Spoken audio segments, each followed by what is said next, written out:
감사합니다. 지난 한 주간 열심히 또 세상 가운데에서 믿음으로 이렇게 살아가시다가 오늘 성전을 찾으신 성도님들을 주님의 이름으로 환영하고 축복합니다. 또 주님께서 주시는 은혜를 오늘 말씀을 통해서 잘 받아 누리시고 또 주어진 한 주간을 기쁨 가운데 감사 가운데 살아가기로 결단하는 시간으로 삼으시기를 주님의 이름으로 축복합니다.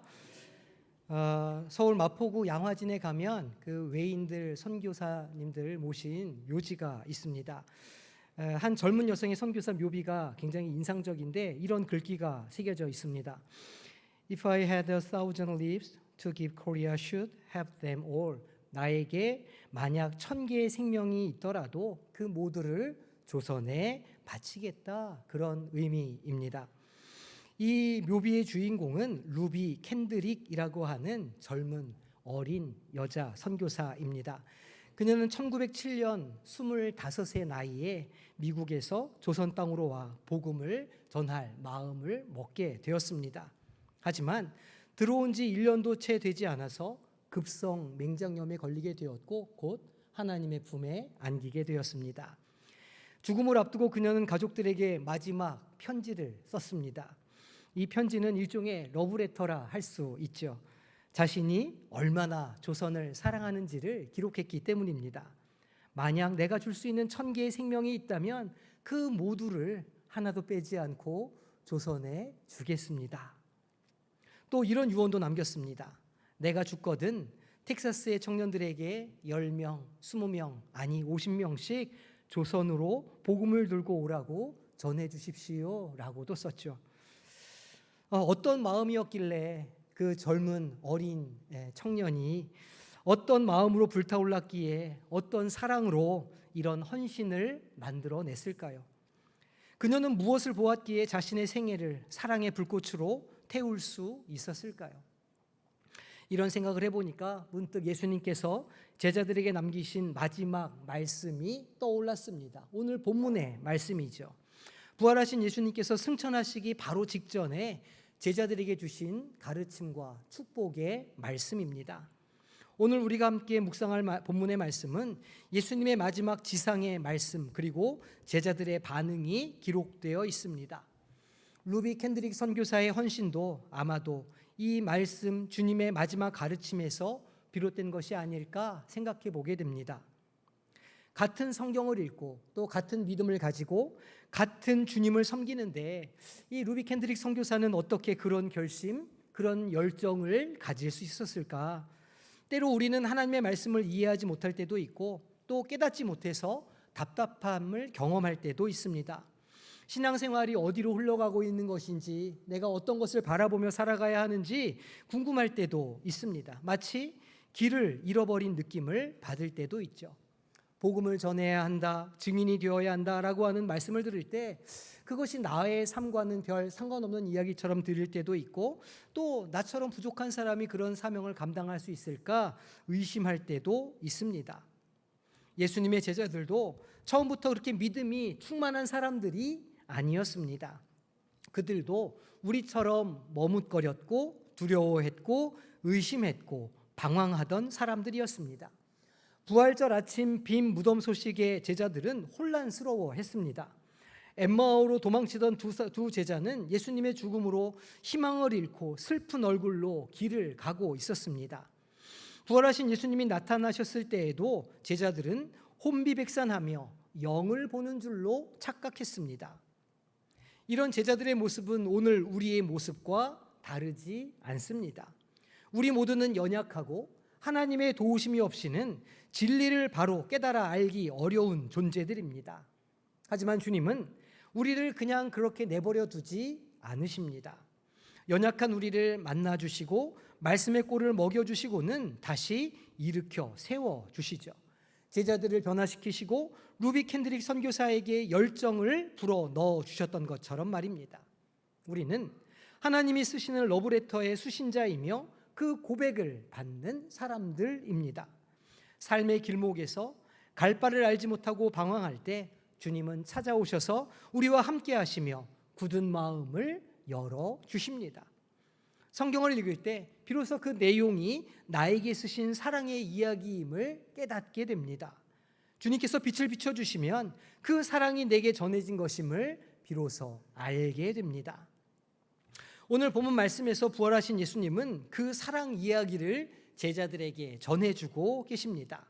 두려움에 빠져 있고 갈 바를 알지 못하던, 그래서 기가 죽어 있고 움츠려들고 주저앉아 있는 제자들에게 그 이야기를 들려주십니다.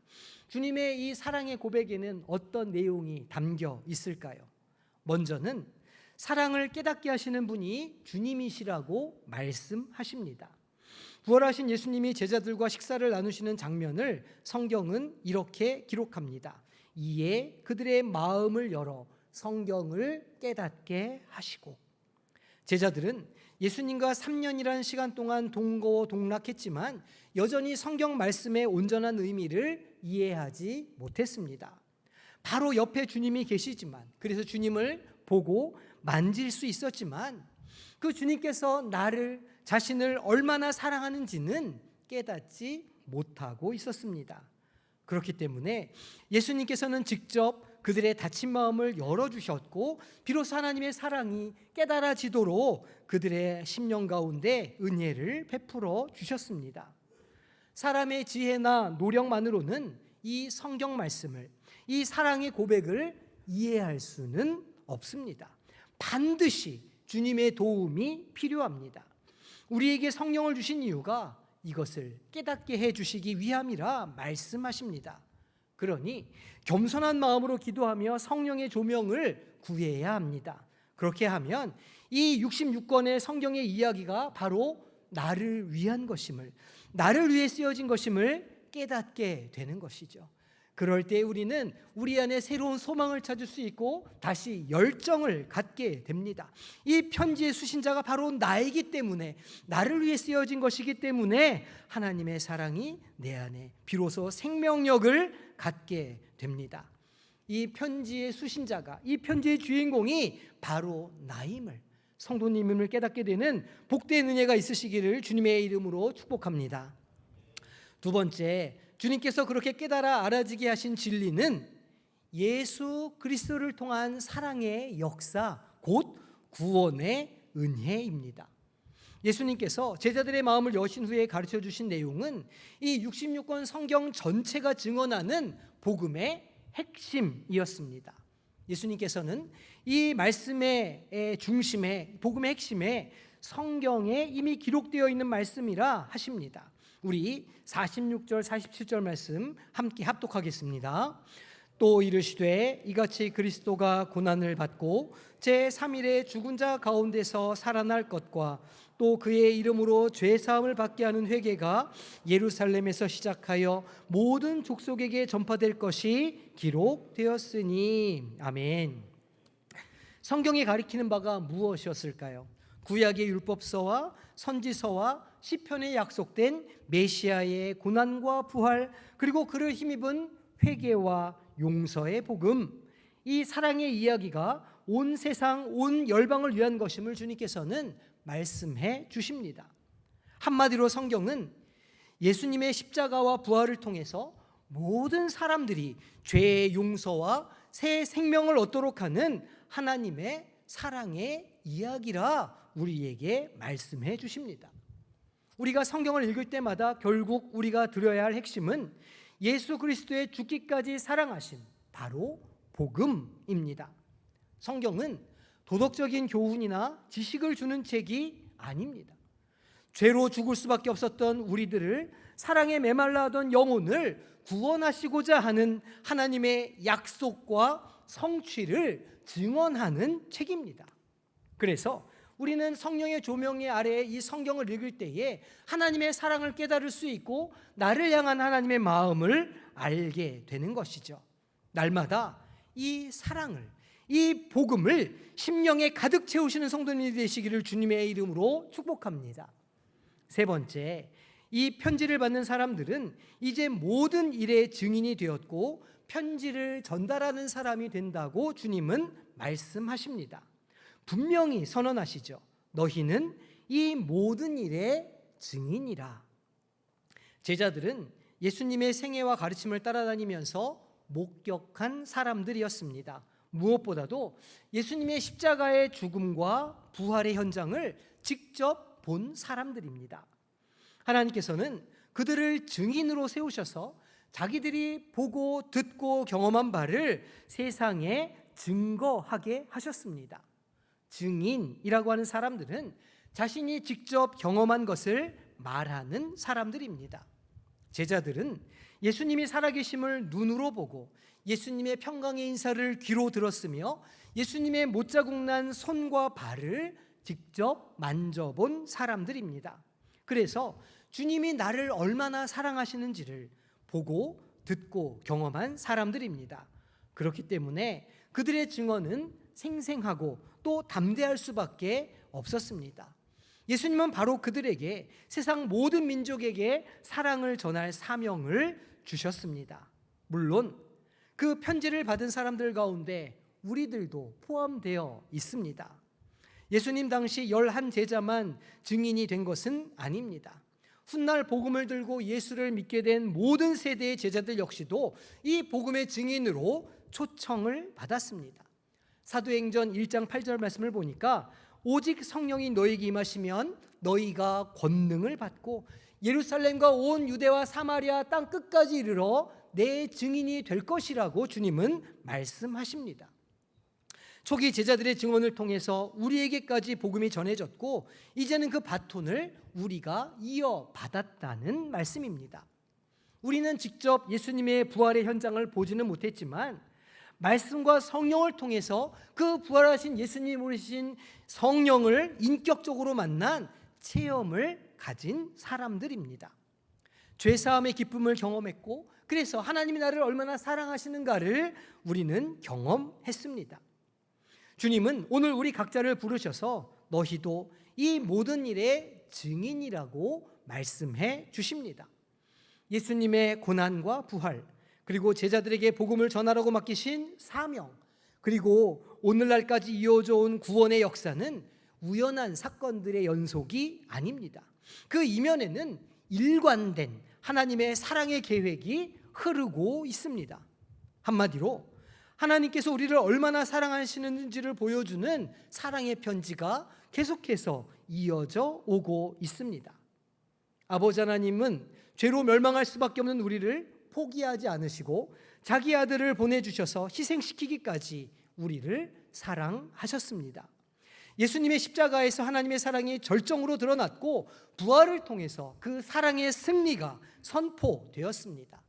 이제는 그 사랑의 소식을 모든 사람에게 전하며 하나님의 품으로 돌아오게 하는 이야기가 쓰여지고 있습니다.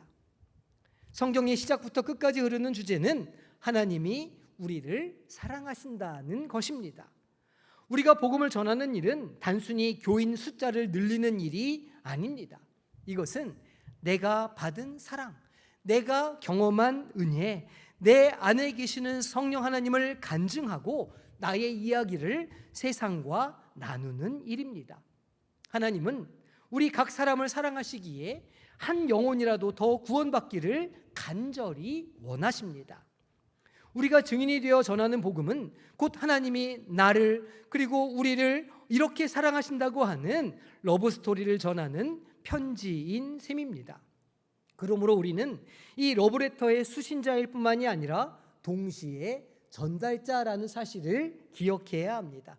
우리는 사랑의 우편 배달부인 셈입니다. 하나님은 우리를 사랑 이야기의 단순한 관객이나 수신자로만 두지 않으십니다. 도리어 우리를 그 이야기의 주인공이요 기록자로 초대해 주십니다. 사도행전을 보면 누가복음 이후에 초대교회 성도들이 이 성령의 능력으로 복음을 전하며 교회의 역사를 써 내려가는 장면들을 기록하고 있습니다. 사도행전은 28장에서 끝을 맺습니다.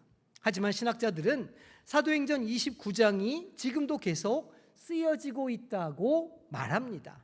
그 의미는 초대교회의 증언 이후로도 예수님의 사랑 이야기가 계속 증언되고 있으며 각 시대와 각 지역의 성도들이 그 페이지의 한 줄 한 줄을 오늘도 써 내려가고 있다는 의미입니다. 오늘 우리의 믿음의 여정이 있습니다. 전도대의 사역을 감당하고 있고 아카데미를 하며 말씀을 배우고 다음 세대를 위하여 헌신을 합니다. 이웃을 섬기고 선교지를 돕습니다. 그 모든 일 하나하나가 모두 사도행전 29장에 기록되는 내용이라는 것입니다. 하나님께서는 오늘 성도님들과 저를 통해서도 그 놀라운 이야기를 써 내려가시는 줄로 믿으시기를 소망합니다. 우리는 증인인 동시에 사도행전의 공동 저자입니다. 하나님과 함께 이 사랑의 이야기를 써 내려가는 작가입니다. 이 얼마나 놀라운 특권입니까? 우리 옆에 있는 분들 한번 보시기 바랍니다. 바로 옆에 있는 분이 사도행전을 써 내려가는 작가라는 말이에요. 같이 인사해 볼까요? 김 작가님 축복합니다. 이 작가님 힘을 내십시오. 박 작가님 하나님이 함께 하십니다.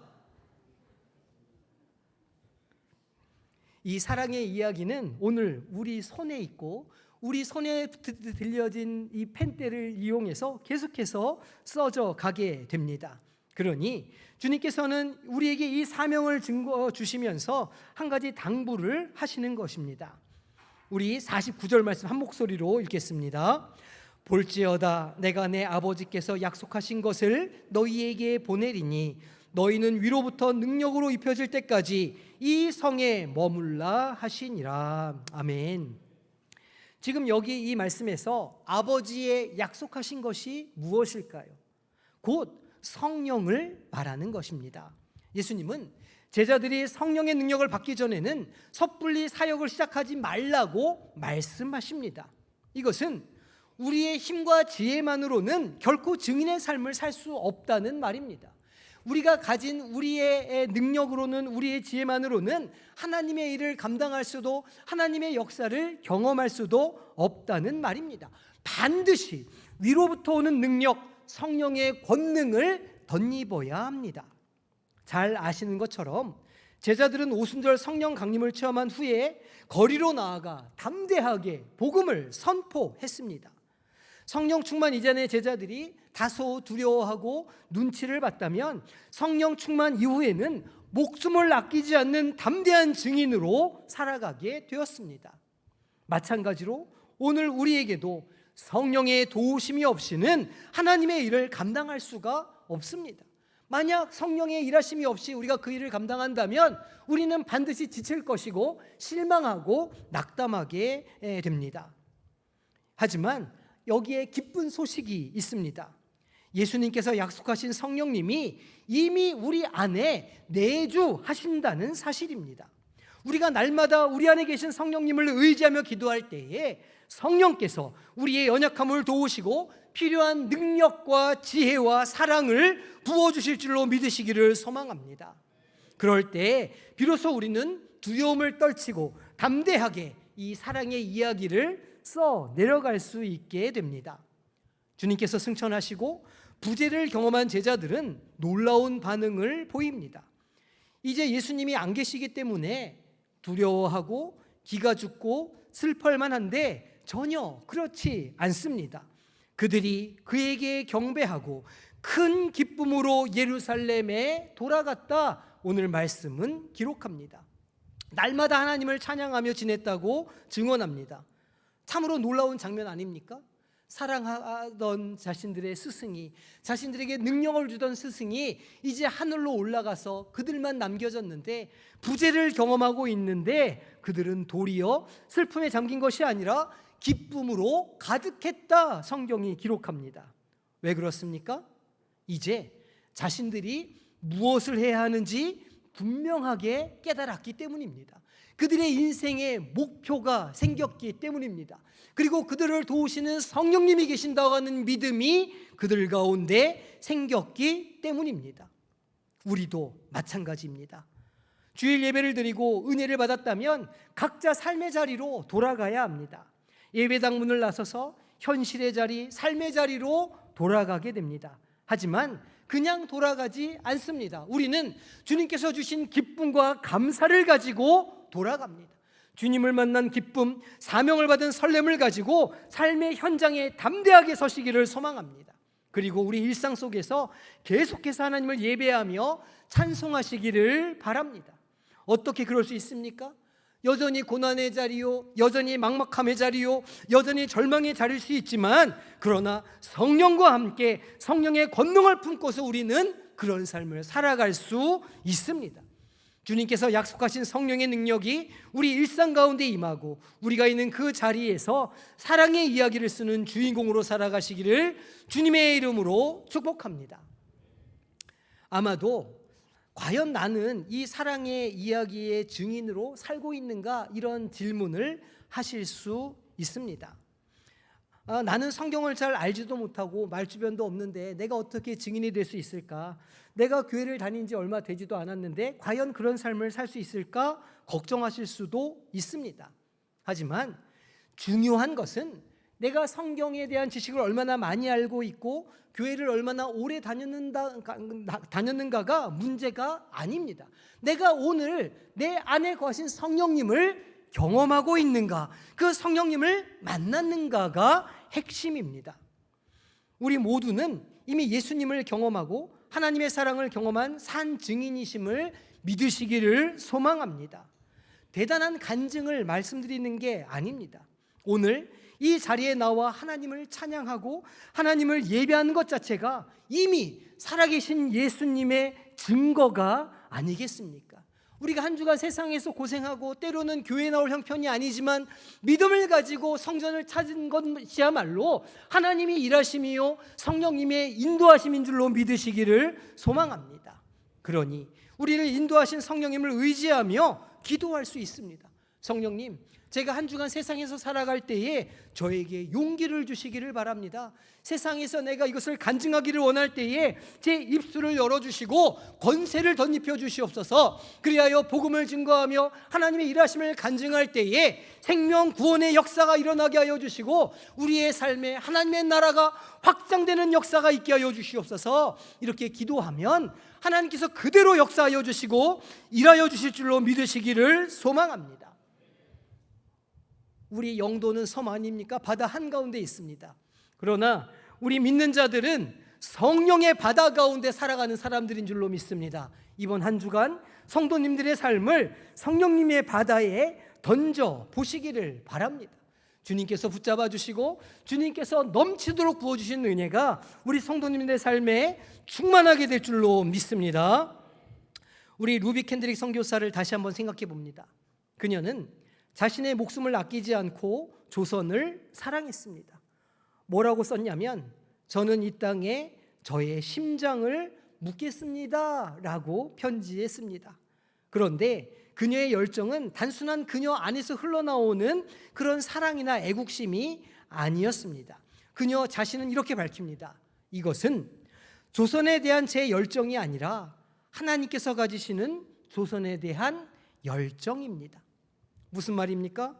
그 루비 캔드릭 선교사의 마음에 불타올랐던 사랑은 자신의 사랑이 아니라 하나님의 사랑이었다는 말입니다.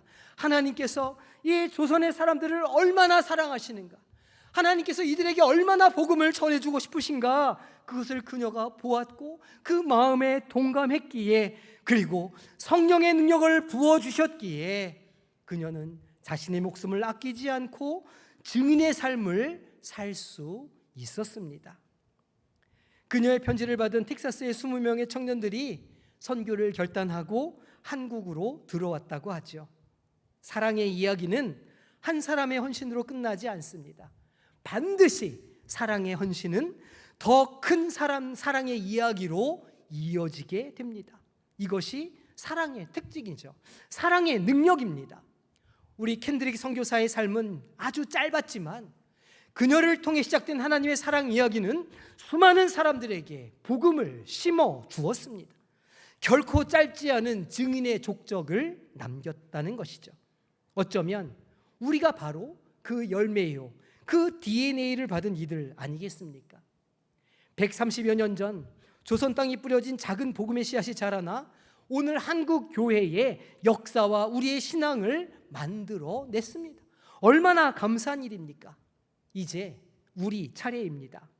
하나님께서 주신 이 아름다운 사랑의 이야기를 이어서 써 내려가는 것은 이제 우리의 몫입니다. 우리의 앞선 세대가 자신들의 사도행전 29장의 빈 페이지를 채워 넣었던 것처럼 오늘 이 시대의 빈 페이지는 저와 성도님들의 삶으로 채워져야 할 것입니다. 우리는 거창한 위인전의 주인공은 아닐지 모르지만 각자의 삶의 자리에서 소중한 한 줄 한 줄을 담당하는 사람들입니다. 하나님께서 보시기에 그 한 줄 한 줄이 결코 작거나 하찮지 않습니다.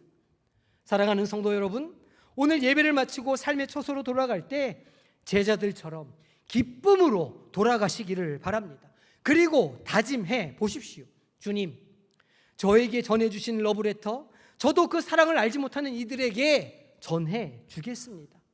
켄드릭 선교사처럼, 바울처럼, 베드로처럼, 사도 요한처럼, 도마처럼 주님께서 우리 성도님들 한 사람 한 사람의 마음을 열어주시고 성령의 능력을 넘치도록 부어주셔서 우리의 한 주간의 삶이 아름다운 하나님의 러브스토리로 가득 채워지는 역사 있게 되기를 주님의 이름으로 축복합니다.